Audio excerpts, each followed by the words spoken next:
So foundationally, we need to be aware of the concept of 4 exiles. Hashem Yisbarach brings us the Torah. He actually, Anna Marie, prefaces the Torah, the 5 books, the Chumash, the 5 books of Nevuah that he gives Moshe, is a preface to the world.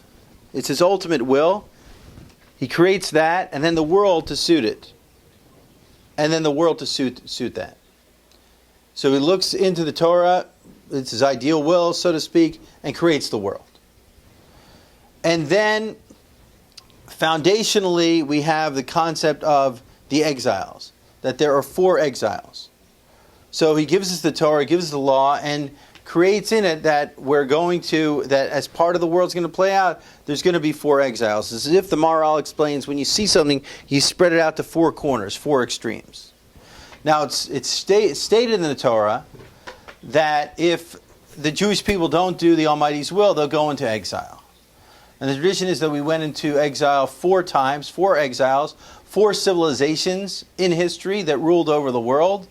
And we were exiled by 4 civilizations. 4 kingships held us into exile, ruled over us in an exiling situation. At Egypt, we were taken out, and we became the Jewish people and received the Torah. We were an autonomous nation. The Almighty had given us a law.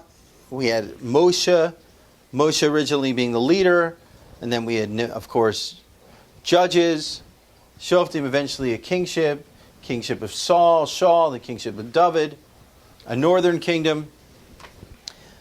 And then, of course, there was prophesied 4 exiles. If we didn't do the Almighty's will, there would be exiles.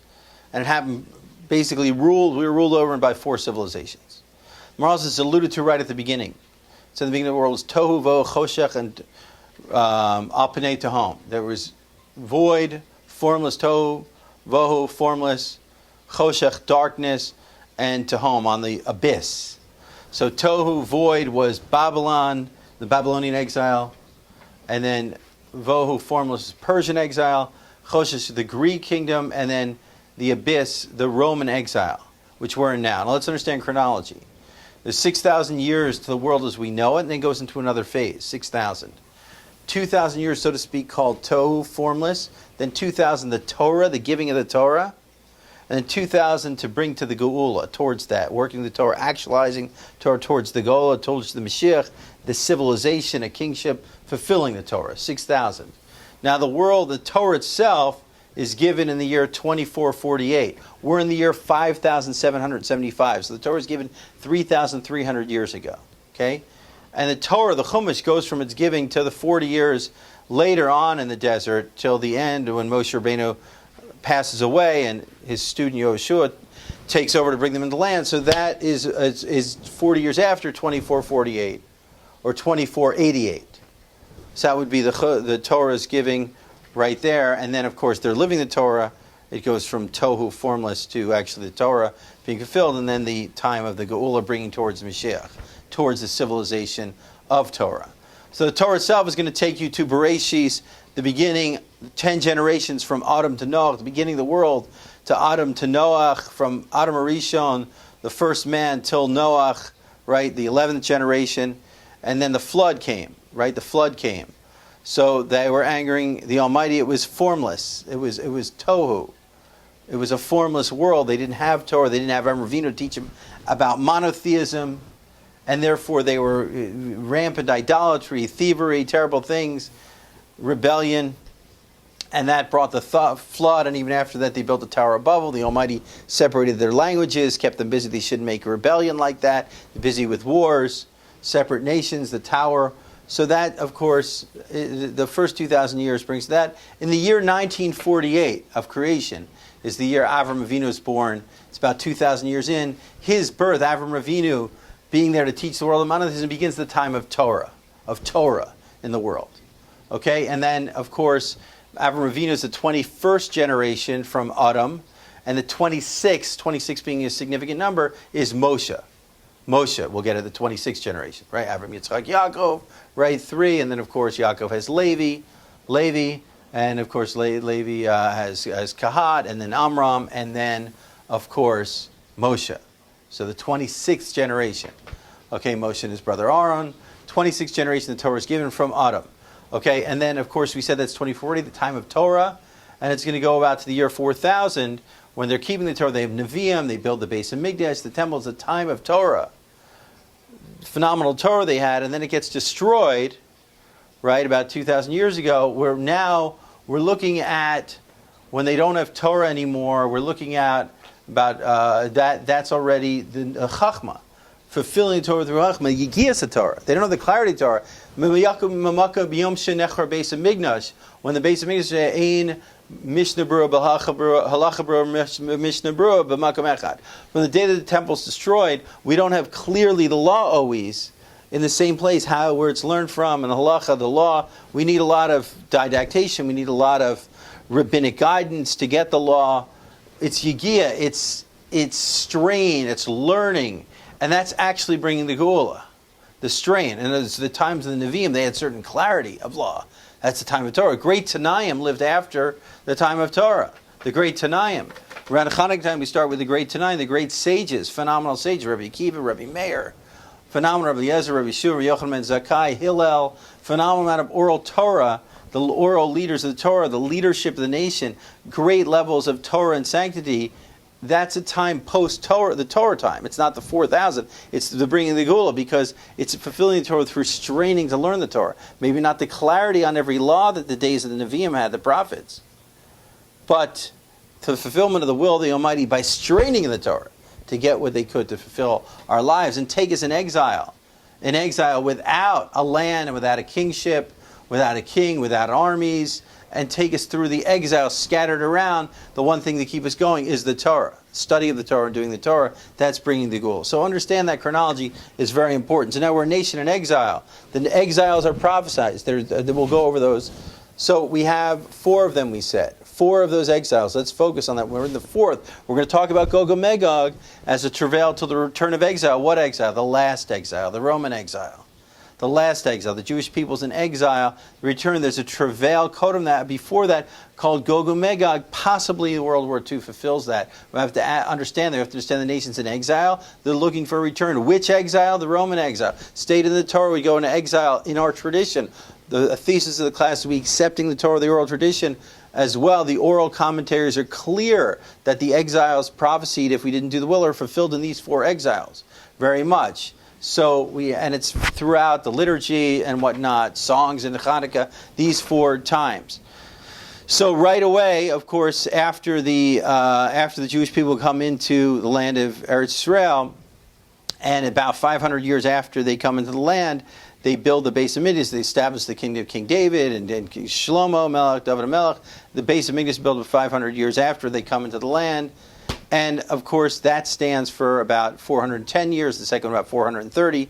But the first temple stands for about 410, is destroyed at the first exile, the Babylonian exile. Now, it's interesting because prior to that, a little prior to that, maybe 100, 150 years prior to that, the northern kingdom, the 10 tribes, there's 12 tribes. 10 of them have settled the north with a different kingdom. There was more problems with the evil inclination of idolatry. They were exiled by Sennacherib, Melech Ashur, the king of Syria. He exiled them. And he was on his way to go to Yerushalayim after that. And then, of course, he was, the Almighty miraculously killed 600,000 of his men. And so the Sennacherib, who was on his way to Yerushalayim, the Gemara says that Bikesh HaKadosh Baruch Hu had a certain will to let it be fulfilled, the war of Gog and Magog with Sennacherib, possibly in his advance on Yerushalayim, and the miraculous defeat of his armies. And Hashem made it and Chezkiyahu, a scion from King David, a king from the house of David, Chezkiyahu Melech, would have been fulfilled as the king of this civilization of Torah. And that would have been that travail of the war of Gog and Magog, a unity of nations assembling against the Jewish people on Yerushalayim to do a war against Torah, the Jewish people, and in some ways it's really doing a war against the will of the Almighty Himself. That happened to Chezkiyahu, that happened to Sennacherib, and Hashem killed out his army, 600,000 people, miraculously at made his advance on Yerushalayim. Thus is the potential, the Gemara said, for the Gog and Magog. we see potential can exist and not be the one, but the model was there of the fulfillment. And Cheskiah would have been that at the end we weren't ready for it, we weren't on the level for it, but that's the first. And then that same, a short time after that, the southern kingdom, the tribes of Yehuda, Levi, and Binyamin, and mixtures of the 12 tribes that moved down to be with the people who were keeping Torah more, they moved to the southern kingdom, and of course, maybe 150 years after that, Nebuchadnezzar, the king of Bavel, exiled them. They survived Sennacherib, and they were rebuked to do tshuva. They did not do sufficient tshuva, repentance. Then came the destruction of the Beis Hamikdash, destruction of the temple, the first temple, Shlomo Melech's temple, the temple of Shlomo Melech that he built, the first temple destroyed. So now we're talking, again, 500 years it's built after we come out of Egypt. So 2448 we come out from creation. We come out of Egypt about 2948. 500 years later, we build a temple. It stands for 430 years. So 2948. Of course, so 400 years, 3338, and 3348, about the year 33 and change, 3,300 years, and about another 50 years, 50 years from creation, the first temple is destroyed. And they know they're going to exile for 70 years. It's clear it's a 70-year exile. How to calculate it, they don't know. Certain things are kept mysterious. How to calculate the 70 years. But they know it's 70 years in the exile of Nebuchadnezzar. The book of Daniel is quite in detail about that. The great members of David HaMelech, many of his descendants, brilliant people from the house of David are sent there. They're made advisors, learned in the matters of wisdom of Babylon as well and in Torah. Daniel being one of the preeminent of them, he actually, in various ways, through his own dreams and prophecies and interpreting others of kings, has a deep prophetic knowledge, things that are conveyed in the Sefer that the commentaries explain to us on some level for us, some that are mysterious, that only he that are very mysterious, maybe that we're not grasping, and one certainly that we're not grasping all of it, and some that he doesn't even write down. But there's four exiles. Four exiles of the kings are clearly talked about it. Nebuchadnezzar himself is aware of this, tries to fulfill certain aspects of it, that he's the first exile of the Jewish people, some preeminent kingship given to him as an exiling monarchy, though he's evil, it's a certain authority he's been given, and for 70 years we're there, and how it's going to end is not always clear, but we are ultimately go back. The celebration of Megillas Esther, of course, leads us very much towards it. And a few years after the Purim miracle, the Jewish people are charged to go back, and the 70-year exile ends. It's an interesting note. 70 years was the exile. Babylon civilization ends before that. Babylon is the first exile. Within the 70 years, Babylon loses their kingdom to Persia and Mede. Persia and Mede fall after, and the story of Megillas Esther is during the 70 years. During the 70 years of when they went to exile the first time, during those 70 years is the Persian exile. Persia, which is today Iran, right? Babylon, Nebuchadnezzar is today Iraq. And Nebuchadnezzar, the king of Iraq, exiles them, rules over the whole world. He loses his kingdom for evil things, using the temple vessels, other things, arrogance. He loses his kingship to Persia and Mede, certain amount of years Mede. Then Persia, which is Iran. Achashverosh is one of the kings in the Persian exile. And the Purim miracle occurs during his time. Mordechai, the Jewish great rabbi and leader, becomes a key advisor to him.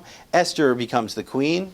And of course, Esther has a son who actually, Darius II, he actually does have the Beis Hamikdash rebuilt. It lets the Jewish people go back and continue rebuilding the Beis Hamikdash. They go back with Ezra, famous Ezra Sofer, and they get ready to build the Beis Hamikdash again. Now we've passed really the two exiles. Persia and Mede are Achashverosh is over. Really, I mean Nebuchadnezzar, Babylon is over. Really, Persia's on the way out. As we go back, we're a vassal to Persia, and soon into that, and it's already been prophesied in Daniel, Persia will lose its kingship to Yavin, to Greece, right? And that will be the time of the Greek exile. And the time of the Greek exile, the Greeks will take over from the Persians. Alexander the Great, of course, conquering the whole known world, including, of course, wresting the world rulership from Persia. And that's deeply in detail discussed in the Sefer of Daniel, these things. And of course, famously, he does try to go to Eretz Israel, the land of Israel. He meets Rabbi Shimon Tzaddik, who was a Kohen Gadol. He sees the sanctity of Rabbi Shimon Tzaddik coming to greet him in his clothes of the Kohen Gadol, and he makes a pact with Rabbi Shimon Tzaddik not to conquer Israel, to have a certain tribute given that Jewish people have the name Alexander, and Alexandria understands the better eternal than a statue of himself, impressed with the Kedusha, the message, the morality of what the Jewish people represent. And of course, that's the king of Yavin, of Greece, the Greek civilization, leader of the Greeks, Alexander the Great. When he passes away, his kingship is split to four, right? And there's going to be one ruling in Macedonia, his brother Philip.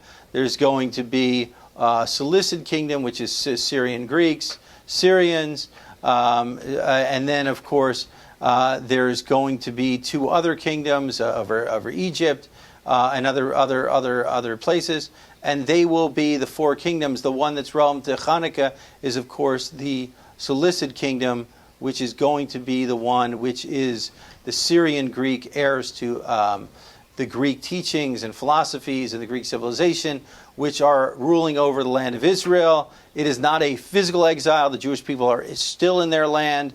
In the time of Hanukkah, it's called the Greek exile because it's an intellectual exile, a spiritual exile. It's a metaphor in the prophetic dreams of a leopard, four-headed with wings. The transcends time and space, transcends all the corners of the globe. The Greek exile, the Greek ideas of Hellenism, of seeing the world as only physical, living for the physical, the hedonistic, different philosophies, self-serving philosophies, and art and sport and culture, wisdom as an objective to achieving material, but not as an objective to achieving of knowing the divine will, a rejection of the Torah, a rejection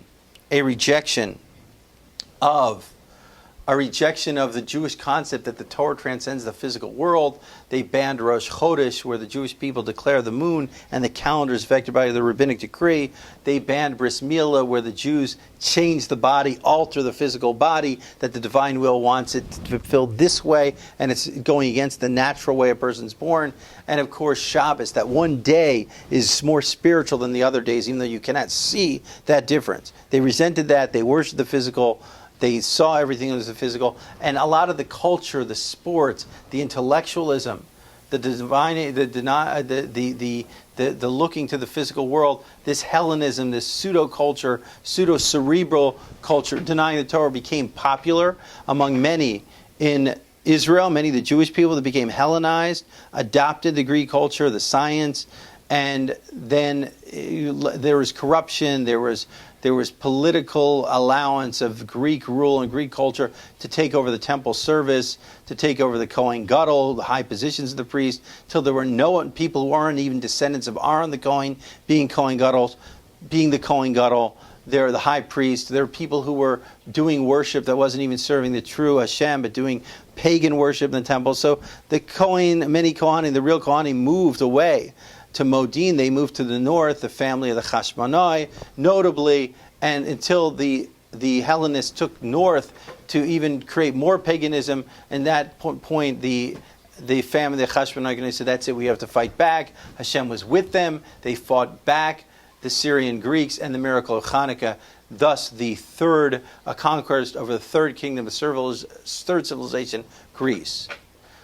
So there's one Churban, but four exiles. We finished the third exile midway through the second temple. The second temple stands, but now it's rededicated. It's been defiled.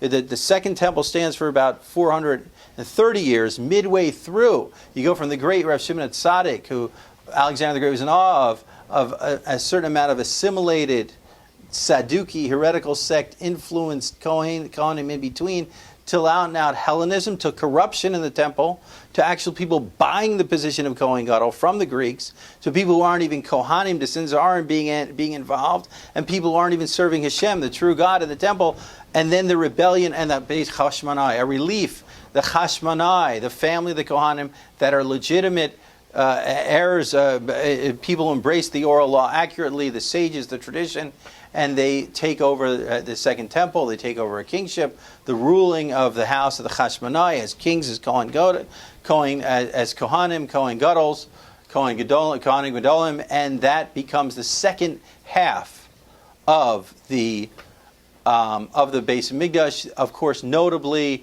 it's a time now they're looking to the sages. It's a time of Hanukkah, oral Torah. The sages are becoming preeminent, and people are looking to the sages very much for leadership. And of course, ultimately, they're looking to the sages, and Hillel and Shammai and the leading rabbinic people become the leader, because, of course, there becomes problems in the main leadership that we become.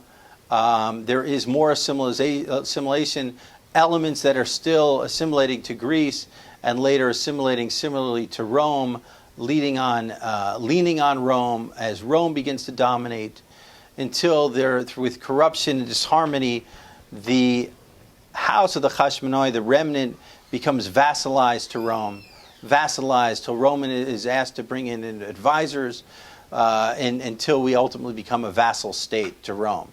At that point, we're looking very much to our sages' leadership, to the Hillels and the Shammais, as there's kings like Herod, Hordus, who is actually a slave of the house of Chashmonai, who was educated in Rome. We have a period of his grandson Agrippa, who's goodly to the sages, but his influence is much because he went to the Roman schools, and his status is still not of a full Jewish king, as being descendant of the slave house of Herod. And yet, so we're looking very much to the sages at this point. But there's instability at this time. The second half of the Beis Hamikdash, the second half of the second temple, which is after the 70 years of exile, which would stand for 430 years. So about 200 years into it, you had this time of the Hellenization, the Greek influence, the victory of the Chashmonai, who would rule that last 200 years. But even in that waning time, there'd be even the great Beis Chashmonai, with its remnants, would have influence of the Tzadukis, of some heretical sects, and ultimately assimilation to Rome, disharmony, fraternization with Rome, to the point of, for political gain, to the point of inviting Roman military advisors in. We become vassals of Rome until it's a political game of, are we a good vassal or not a good vassal? How much influence will we allow? There's nationalist movements and whatnot, until there's an out-and-out conflict. The sages are trying to mitigate, but there's a certain amount of upheaval and uproar until the sages actually have to back a lot of the trying to get peace at some points, and other points really having to back some of the military uprising, even hoping there be divine assistance to do it. But the sages ultimately knew and taught that we did not have the divine merit to have victory, and thus there was massacre. 10 million, conservative estimates historically, Talmudic, if you take them, the literary and not allegorically, phenomenal numbers of vanquished. But if we're just going to go with some of the kosher source history books, it goes from 10 million Jewish people, 10% of the world, to 1 million Jewish people in the world at about the time of the Churban, about the time of the destruction of the temple. And that is, of course, the Roman exile that we're in today.